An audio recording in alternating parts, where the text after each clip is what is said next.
Good morning, true crime friends. How y'all doing? Listen, during the holiday season, it occurred to me we should really talk about like some uplifting holiday true crime. And then I was like, how will I ever find a story? And then it happened. This little gem of a story dropped right into my lap. And I was like, I have to, the first thing in the morning, tell all my true crime friends about Miss Daisy Link. Y'all. First, you know what you need to do. Please like this video and subscribe to the channel. It helps other people find us. We just hit 14,000 subscribers. My mind is blown. Thank you to all of you who like and subscribe to all my videos. So look, picture it. Broward County, Florida, because of course, isn't it always Florida? This is like last year, right? Daisy is, down there in the jail for, unfortunately unaliving her ex-boyfriend. Because sometimes that happens. It was second-degree unfortunate unaliving. And she was like, oh, okay, so I guess I'm just going to do my time. But then what happened was, she got in trouble while she was still in prison, right? And they were like, okay, Daisy girl, you're not acting right. Your act right is clearly not fully installed. So we're going to send you down here to the SHU, administrative segregation, SEG, whatever they call it. So they threw her in the hole, right? And she was like, oh, it's nothing happening down here. I'm so bored. Oh my goodness. Wait, what is that I hear? Is that the sound of Santa Claus? Oh, no. It was the sound of other prisoners in other cells. Now, while Daisy was in a cell by herself, there were other prisoners around the prison also in cells by themselves. And what Miss Daisy figured out was that if she stood on her toilet and talked into the vent above her toilet, the air conditioning vent, she could talk to somebody else. And that's where it happened. She met the love of her life. Another prisoner who was a man, Johan, who was also in administrative segregation. He was in solitary confinement, in the men's section of another part of the jail, right? And so they started talking. And you know how it is when you first meet somebody, you talk all day long. I mean, usually not through a prison vent while standing on your toilet, but love will find a way. Right? So they start talking and they're just like, oh, I really like you. You really like me. What'd you have for dinner last night? What are your hopes and dreams? And Johan was like, you know what? I'm only 23 years old. And yes, I'm in prison for first degree unfortunate unaliving. But what I really want is to have a child. And she's like, oh, that sounds wonderful. I think maybe I can help you with that when we get out. Or maybe we can figure out a way to do it while we're in here. And so they had nothing but free time. And clearly these two were very crafty. So she's like, I know what I'm going to do. Hang on. Hello, garçon. She knocked on the cell door, whatever you do, to get the guard's attention. And she's like, hey, I have a little problem. I've sprouted muffins in my panties. She had a little yeast infection, right? So they were like, okay, girl, here's some monostat. Get rid of the muffins because that's not going to be good. The itchy scratchy is a terrible situation. So she's like, thanks so much. So she got the little applicator from the monostat. And she emptied it out of all the medication because she really didn't have muffins in her panties. She just said that to get the applicator. And so then she hid that little applicator somewhere in her cell, right? And then she's like, okay, Johan, this is what we're going to do. I'm going to tie together some pieces of bed sheet and then I'm going to feed it through the vent and hopefully it gets to you. Well, wouldn't you know it? They fed it through the vents and it reached him. And they were like, oh, well, now we can do all the things we want to do. Not be free and roam the streets and potentially, unfortunately, unalive people, but we can send like little love notes and stuff back and forth. This is going to be so lovely. So using the sheet through the air vent method, they sent messages back and forth. And then Johan was like, I still have that dream of having a baby, right? And she's like, uh-huh. And he's like, you still got that coochie muffin applicator, don't you? And she was like, uh-huh. And so he was like, okay, this is what I'm going to do.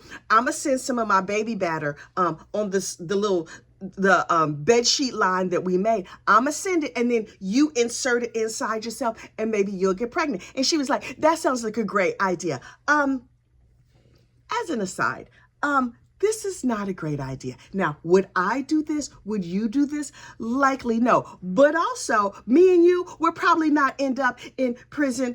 We would probably not, unfortunately, unalive people. And certainly, if we happen to accidentally go to prison, I hope that we would not end up down in the hole. But, you know, pipe dreams for some people. Anyway, so he was like, okay, hang on for a second while I produce the baby batter. And then he got himself some what do you call it, like plastic wrap.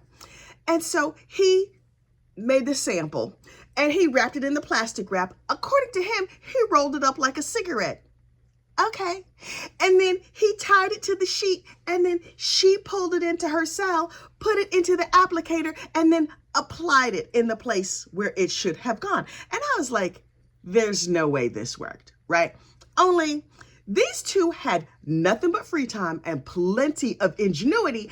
And so they did this over and over and over again. According to young Johan, only 23 years old, he sent Daisy samples 5 times a day for like a month. Y'all, the chafing. Do they give you little pats of butter with your dinner? Because I'm just thinking I can't even go there. Anyway, this is what they did. And he continued to send her samples. And then after a while, she was like, wait. A Flo is late. Johan, my love, it may have worked, but she was not entirely sure. So she waited for 3 months, and then she was like, I am indeed great with child. And he was like, oh yay, my dreams are about to come true. And they continued to communicate. And then finally she said to her family, hey family, listen, I gotta tell you something. And they were like, oh girl, we know you've been sitting down there in the jail for 2 years in, solitary confinement. We're real sad about that. But we also real sad that you unfortunately unalived your ex-boyfriend. What you gotta tell us? And she's like, I'm pregnant. And they were like, I'm sorry, what? How did you get pregnant? How you down here? But they were like, okay, obviously a guard has done this. And so we are demanding justice. We demand that the prison investigate this entire situation. Hold on. I done talk my throat dry. Hang on. So the prison is like, I'm sorry, what? She's what? We are going to talk to all of our guards. We're going to conduct a full investigation. We're going to see what's what and what's going on. And Cynthia and Daisy and Johan were just like, it's love. Love has clearly found a way. And so the prison conducted an investigation, and then they discovered the whole bed sheet through the air vent situation. And they were like, it's not, how could she said she had muffins where? And she used a what? Okay. We're going to wait till this baby is born, and then we're going to, test the baby and everything and see. And then just this past June, 6 months ago, the baby was born. A full, real, whole life baby, like a baby. Whatever. They had a little girl. And so, of course, the news got a hold of this story because Daisy's family was out here like, we demand an investigation. They should keep her safe. How they gonna keep her safe from herself? She over here lying to people and making clotheslines. Well, not clotheslines. She's making a biological sample line to get the batter into her cell and then into herself. Honestly, I really think if these people had used their powers for good instead of evil, they might be like heading up a Fortune 500 company instead of in, the shoe in Florida. Anyway, so the baby gets born, and Daisy's mom and them was like, what? What? We don't want no parts of this baby. She real cute and stuff, but nah. So, Daisy has the baby and hands it off to Johan's parents. What? Now listen, Johan is only 23 years old, right? Daisy's 29. And I saw Daisy's mama on the news on they interviewed her about the situation. She looked a little bit worn out. no shade to Daisy's mom, but her mama was just like, I don't know what happened. She did not look fully prepared to take care of her new grandchild. But Johan, a young 23, his mama could still be young enough to be just like out here frolicking with the baby, doing the most, even though her son is in prison for first degree unfortunate unalive. And she's like, oh, this is our second chance. I don't think they reported what the baby's name was, but she was real cute. And Daisy, I keep wanting to call her Cindy. Daisy and Johan have since been moved to separate prisons, so they cannot communicate through the air vent. Now they get parental visitation. They get video visits. Keep in mind, these two hatched this little plan and had this baby without ever seeing each other and without ever touching. Basically, it's Immaculate sort of conception through an air vent. And I was like, this is the craziest story I've ever heard of in my life. Also, it's a little bit uplifting because there are things that you're trying to do in your life. You're like, I don't know how I'm gonna get it done. What you need to do is have the determination of Daisy and Johan, only not on the unfortunate unalive front, but on the getting things done front. And listen, the best part of this article when I read it, y'all, they had an expert weigh in onto whether or not this form of conception is possible. And this doctor, bless her heart, said, well, for centuries, women have been getting pregnant by having baby batter inserted into their no-no place. I mean, I'm trying to use YouTube-friendly words, but she was like, by putting man DNA inside the woman's cavity, babies have been born, many babies have been born that way. Doctor, listen, I don't want to shock you. Most babies are born that way. Like, all of them.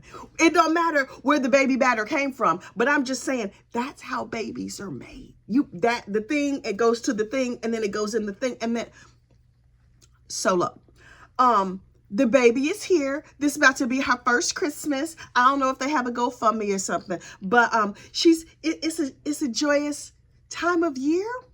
It's definitely an uplifting story. I was uplifted. I almost uplifted my lunch when I found out how this girl got pregnant. But I was like, okay. And now Daisy and Johan can see each other. They can see the baby all on video visits while his mama is taking care of her grandchild.